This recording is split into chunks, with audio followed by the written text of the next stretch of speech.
Hello everyone, সবাইকে hello করে দাও সবাই। হাই। হ্যালো। তো আজকে 21 নম্বর ব্যাচ থেকে ওরা প্র্যাকটিস করেছে কলকার আই মেকআপ আর হালকা একটু মুখে টাচ করেছে, তো সেটাই তোমাদের সাথে শেয়ার করব।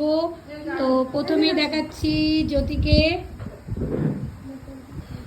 জ্যোতির কলকা একটা আই লুকটা দেখো, ভীষণ সুন্দর করেছে।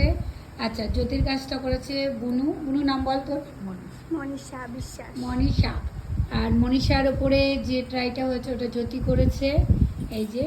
আচ্ছা, তারপরেই যাব আমি, দেখি সাইড পোজ দাও। মৌমিতা। মৌমিতার ওপরে ট্রাই করেছে হচ্ছে ভাই। আচ্ছা, মৌমিতা যার উপরে ট্রাই করেছে সেটা আমি পরে দেখাচ্ছি। আচ্ছা, তারপরে হচ্ছে দিদি কাছে আসো, দেখো এই যে এটা দিদির ওপরে কলকা ট্রাই করেছে। চোখ বন্ধ করো।